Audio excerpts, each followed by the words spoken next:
Yeah, very nice answer Yeah. for the first question.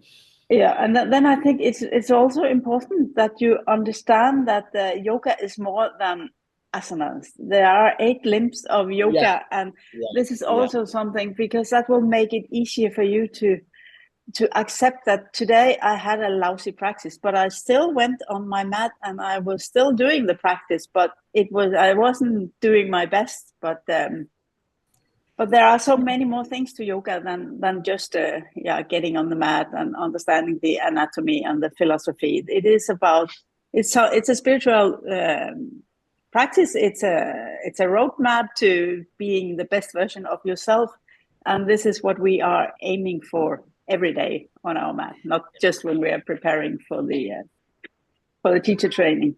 Yeah, that's why we our I give a name for our podcast. Our cozy discussion is like a before the beyond the asana. Yeah. Okay. Claire. How about from your perspective? In the yoga nest. Hmm. I am very glad to hear Maria recommendation advice for you because actually we are 4 week. We were 4 week before, and then I observed Maria, and I thought, oh wow, Maria was so strong. She is don't feel any pressure with the training. But actually now hearing what Maria talk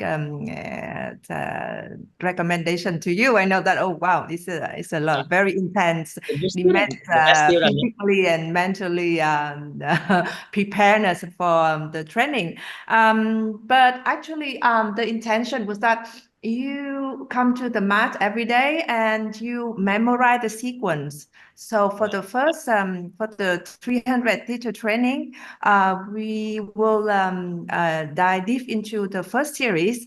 And then for 1 week, we will focus on the second series. You need to memorize the first series, and also you practice some parts, for example, first half of second series, so that we can have more. We can go into details about second series, but it's the main focus is for the first series. And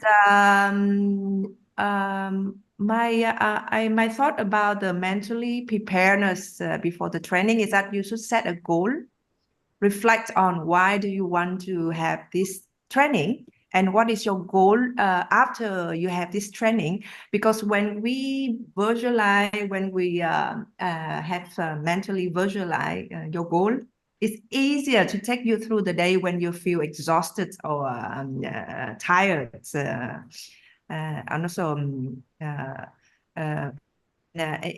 addition to that, I'm thinking as a student of the teacher training, well, you also should have some familiarity with the yoga text. So for the teacher training, we will focus more on for the Yoga Sutra by Patanjali. And there's a lot of similarity between yoga philosophy and Buddhism philosophy, but there's a lot of nuance and differences. So whenever we see the yoga, so that is why we will go into text by text in the Yoga Sutra, chapter 1, chapter 2, and until chapter 4.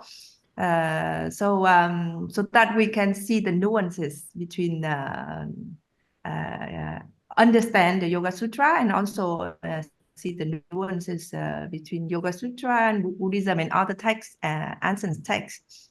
But don't worry so much about that, because if you have an intention, if you have a learning mindset, open to learn new things and properly learn things that you are already learned in the past, and then you gain new insight, it is already good for the training. So don't worry, don't overstretch about what will be, but try to prepare mentally, physically before the training. That is good. Yeah. So a very good point in setting the intention, right? Like you it look like the self awareness, a very intentional awareness is a key when you put in your effort onto the practice, the Ashtanga. Yeah, and then I think from the point of view of Claire, like it look like training is a for me, it's like training is a mirror, like you will see yourself, right? And then you understand what's going on with your body, what's going on with your mind, and then how